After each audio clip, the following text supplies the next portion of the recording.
अस्सलाम वालेकुम students. Hope so कि आप सब ठीक होंगे। आज हम लोग जिस टॉपिक पे बात करने जा रहे हैं वो है स्वॉट एनालिसिस। सबसे पहले हम लोग अपने लेक्चर की आउटलाइन को देख लेते हैं। तो जो हमारे लेक्चर की आउटलाइन है उसमें हम सबसे पहले अगर देखें तो हम लोग कवर अप करेंगे कि स्वॉट एनालिसिस होता क्या है, इम्पोर्टेंस ऑफ स्वॉट एनालिसिस को कवर करेंगे, ठीक है, एग्जाम्पल ऑफ स्वॉट एनालिसिस, उसके बाद पर्सनल स्वॉट एनालिसिस, और उसके बाद में at the end of the lecture एक आपको एक्टिविटी करने के लिए दूंगी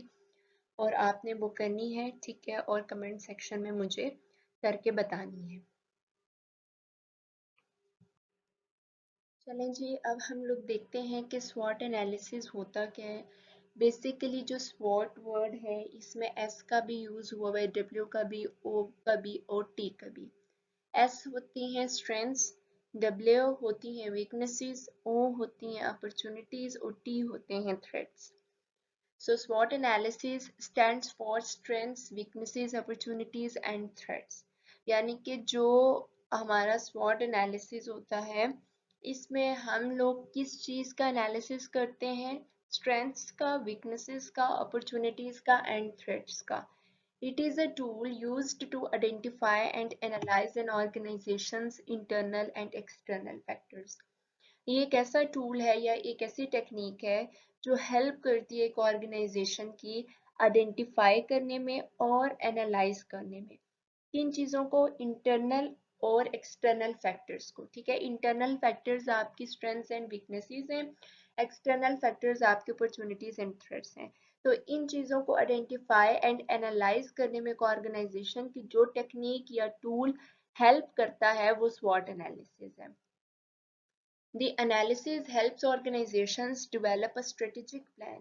ये जो एनालिसिस होता है ये हेल्प करता है ऑर्गेनाइजेशन की कि वो क्या करे कि स्ट्रेटेजिक प्लान को जो है वो डेवलप करे, that leverages their strengths, addresses their weaknesses, take advantage of opportunities and mitigates threats. अब वो क्या मतलब कि वो जो स्ट्रेटेजिक प्लान है वो क्या हेल्प करेगा ऑर्गेनाइजेशन की कि स्ट्रेंथ्स बढ़े, वीकनेसेस जो हैं उनको एड्रेस करना, उनको फाइंड आउट करना, ठीक है, उसके बाद जो अपॉर्चुनिटीज हैं उनसे फायदा हासिल करना और थ्रेट्स को जितना हो सके कम करना, ठीक है। तो ये बेसिकली जो आपका टूल या टेक्निक है ये क्या हेल्प करते हैं कि सबसे पहले आप अपने इंटरनल और एक्सटर्नल फैक्टर्स को आइडेंटिफाई एंड एनालाइज करो, फिर एक ऐसा प्लान आप लोग क्रिएट करो जिससे आपकी स्ट्रेंथ्स जो हैं वो बढ़ें, आपकी वीकनेसेस एड्रेस अप हो या आप फाइंड आउट करो उनको, ठीक है। उसके बाद अपॉर्चुनिटीज से आप जितना भी फायदा ले सकते हो आप लो, और उसके बाद आप अपने थ्रेट्स को कम से कम करो। उसके बाद आगे आता है इम्पोर्टेंस ऑफ स्वॉट एनालिसिस। अब अगर मैं आपको सिंपल वर्ड्स में बताऊं, जब आप स्वॉट एनालिसिस करते हो किसी भी ऑर्गेनाइजेशन का तो सबसे पहले आप लोग देखो कि जब आपको पता होता है कि इस ऑर्गेनाइजेशन की ये स्ट्रेंथ्स हैं, ये वीकनेसेस हैं, ये अपॉर्चुनिटीज हैं और ये इसके लिए थ्रेट्स हैं, और फिर आप उसके अकॉर्डिंग जो है प्लान बनाते हो और फिर उस पर काम करते हो, तो ठीक है, तो क्या होगा कि आपको ज्यादा से ज्यादा चीज बेनिफिट देगी, ठीक है। ऑन दी अदर हैंड आपको स्ट्रेंथ्स भी नहीं पता, आपको वीकनेसेस भी नहीं पता, आपको अपॉर्चुनिटीज भी नहीं पता, आपको थ्रेट्स भी नहीं पता, आप एक ऐसे प्लान को बना लेते हो, जब आप उस पर काम करोगे तो आपके थ्रेट्स जो हैं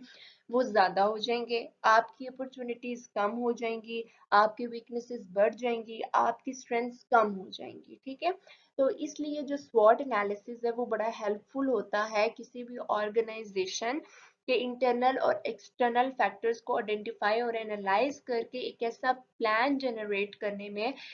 जो है जो उस ऑर्गेनाइजेशन के लिए बेनिफिशियल साबित हो। SWOT analysis is an important tool for strategic planning because it helps organizations identify their internal and external factors that can impact their ability to achieve their objectives. कहते हैं कि जो SWOT एनालिसिस है वो बहुत एक इम्पॉर्टेंट टूल है, ठीक है, एक स्ट्रैटेजिक प्लानिंग करने के लिए, क्योंकि ये ऑर्गेनाइजेशन की, जैसे मैं आपको पहले बता चुकी हूँ, हेल्प करता है कि कैसे वो आइडेंटिफाई कर सकता है अपने इंटरनल और एक्सटर्नल फैक्टर्स को, जो क्या करता है कि वो जो फैक्टर्स होते हैं वो बड़ा इम्पैक्ट कर रहे होते हैं उसके ऑब्जेक्टिव्स को अचीव करने के ऊपर, ठीक है, उसके ऑब्जेक्टिव्स को अचीव करने की एबिलिटी के ऊपर जो है वो इंटरनल और एक्सटर्नल फैक्टर्स बड़ा इम्पैक्ट ला रहे होते हैं अपना, ठीक है। अगर आपकी अच्छी सी स्ट्रैटेजिक प्लानिंग हुई हुई है, आपने अपना स्वॉट एनालिसिस कर लिया ऑर्गेनाइजेशन का, तो जो आपके ऑब्जेक्टिव्स होंगे वो आपको जो है अचीव हो जाएंगे, आपके गोल जो है वो अचीव हो जाएंगे, ठीक है। ऑन दी अदर हैंड कि अगर आपने स्वॉट एनालिसिस नहीं किया, आपको नहीं पता आपके ऑर्गेनाइजेशन की strengths, weaknesses, opportunities and threats के बारे में, और आपने बस एक ऐसे प्लान बना लिया है, तो अब वो प्लान जो होगा वो हेल्पफुल साबित नहीं होगा आपके ऑब्जेक्टिव्स या आपके जो भी गोल्स हैं आपकी ऑर्गेनाइजेशन के, उसको अचीव करने में। By assessing its internal factors, an organization can identify areas where it excels and areas where it needs improvement. कहते हैं कि जब हम लोग अपने इंटरनल फैक्टर्स की असेसमेंट करते हैं, ठीक है, तो उससे ये होता है कि मतलब ऑर्गेनाइजेशन की मैं बात कर रही हूँ कि जब एक ऑर्गेनाइजेशन अपने इंटरनल फैक्टर्स की असेसमेंट करती है तो उसे पता चलता है कि उसे किस जगह इम्प्रूवमेंट की ज़रूरत है, ठीक है, और कौन सी जगह उसके लिए बड़ी एक्सेल है, ठीक है, यानी कि कौन सी जगह उसका एज अ स्ट्रेंथ है उसके लिए, ठीक है, और कौन सी जगह है जो उसके लिए वीकनेस है और उस वीकनेस को उसको इम्प्रूव करना चाहिए। By assessing its external factors, an organization can identify opportunities for growth and areas where it may face threats. कहते हैं कि जब एक ऑर्गेनाइजेशन अपने एक्सटर्नल फैक्टर्स की असेसमेंट करती है तो वो उससे आइडेंटिफाई कर पाती है कि कौन सी जो है उसको अपॉर्चुनिटीज अवेलेबल हैं जिससे उसकी ग्रोथ होगी, और कौन से ऐसे एरिया है जहाँ पे उसको थ्रेट्स का सामना करना पड़ेगा। सो इंटरनल फैक्टर्स की असेसमेंट से ऑर्गेनाइजेशन को क्या फायदा होता है कि उसको अपनी स्ट्रेंथ्स और वीकनेसेस के बारे में पता चलता है, उन एरियाज के बारे में पता चलता है जिसमें वो मतलब काफी अच्छी है, या उन एरियाज के बारे में पता चलता है कि जिसमें उसको इम्प्रूव करने की जरूरत है। और जब एक ऑर्गेनाइजेशन अपने एक्सटर्नल फैक्टर्स की असेसमेंट करती है तो वो सही आइडेंटिफाई कर पाती है कि कौन से ऐसे एरियाज हैं जहाँ पे उसको अपॉर्चुनिटीज मिली हैं जिससे उसकी ग्रोथ होगी, और कौन से ऐसे एरिया हैं जहाँ पे उसको थ्रेट्स का सामना करना पड़ेगा। उसके बाद एग्जाम्पल ऑफ स्वॉट एनालिसिस अगर हम लोग देखें, if you take the example of a restaurant and do its स्वॉट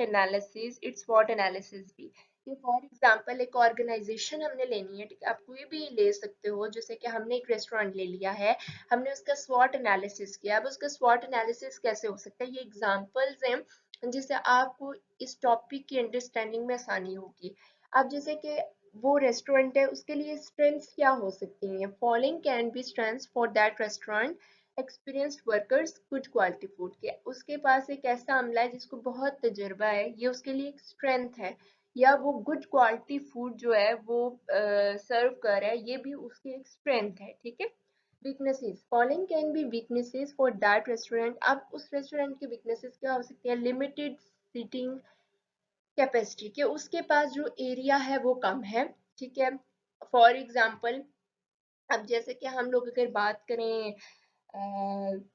saver वालों की, तो उनका भी यही प्रॉब्लम है कि उनकी जो सीटिंग कैपेसिटी है वो क्या है, वो कम है, ठीक है। तो ये इसमें वीकनेस उनकी है एक, बाकी उनका जो फूड की क्वालिटी है या उनके वर्कर्स हैं वो बहुत अच्छे हैं, ठीक है। तो इसमें यही चीज़ है कि अगर आपका एरिया कम है या आपकी एक वीकनेस है कि अगर फॉर एग्जांपल आपके पास एट द टाइम आपके पास जो है 50 कस्टमर्स आ जाते हैं और आपके पास जो एरिया है वो 30 का है, सो ये आपकी एक वीकनेस है कि आपको 20 जो है आप 20 को सर्व नहीं कर पाए।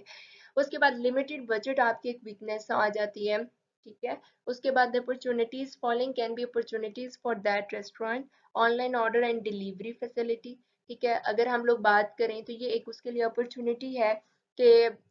वो ऐसे भी कह सकता है कि जैसे कि अगर उसके पास 30 की कैपेसिटी है, 30 का एरिया है कि जहाँ पे वो लोगों को सर्व कर सकता है, तो वो ये भी कहता है कि ऑनलाइन ऑर्डर ले ले या डिलीवरी फैसिलिटी दे दे, जिससे ये होगा कि जो उधर जाके खाना पसंद करें वो तो वेल एंड गुड, और जो ऑनलाइन ऑर्डर करना चाहें वो ऑनलाइन ऑर्डर कर सकते हैं, ठीक है। इंक्रीज सीटिंग कैपेसिटी, ये भी एक अपॉर्चुनिटी है। Threats, following can be threats for that restaurant, competitors, ठीक है। अब जैसे कि कंपेटिटर, जैसे कि अगर फॉर एग्जांपल हम लोग बात करें केएफसी की और मैकडोनल्ड की, तो ये कंपेटिटर्स हैं आपस में, ये एक दूसरे के लिए थ्रेट हो सकते हैं। उसके बाद नेगेटिव रिव्यूज, ठीक है, अगर फॉर एग्जांपल केएफसी पे लोग नेगेटिव रिव्यू करते हैं, ठीक है, तो केएफसी के लिए ये एक थ्रेट होगा। उसके बाद ज़रूरी नहीं है कि आप एक ऑर्गेनाइजेशन का ही स्वॉट एनालिसिस करो, आप लोग अपना पर्सनल स्वॉट एनालिसिस भी कर सकते हो, जिससे आप लोग आइडेंटिफाई कर सकते हो कि आपकी क्या स्ट्रेंथ्स हैं, आपकी क्या वीकनेसेस हैं, आपकी क्या अपॉर्चुनिटीज़ हैं और आपके लिए क्या थ्रेट्स हैं। By conducting a personal SWOT analysis, you can develop a strategic plan that leverages your strengths, addresses your weaknesses, take advantage of opportunities and mitigates threats towards your goals। या आपके जो goals हैं, ठीक है, उनको achieve करने के लिए जो है आप एक स्ट्रेटेजिक प्लान बना सकते हो, ठीक है, स्वॉट एनालिसिस के करने के बाद, ठीक है, अपनी स्ट्रेंथ्स, वीकनेसेस, अपॉर्चुनिटीज और थ्रेट्स को आइडेंटिफाई और एनालाइज करने के बाद एक आप स्ट्रेटेजिक प्लान बनाओ जो आपकी हेल्प करेगा आपके गोल्स को अचीव करने के लिए।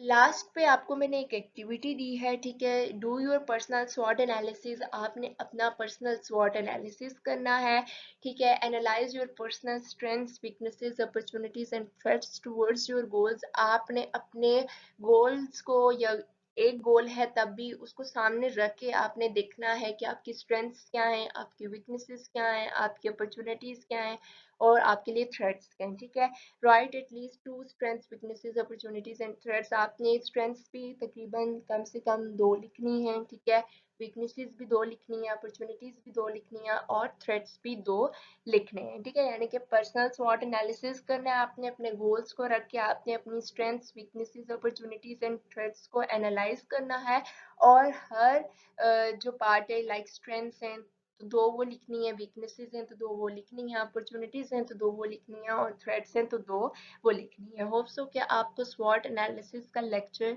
अच्छे से समझ आ गया होगा। Thanks for watching.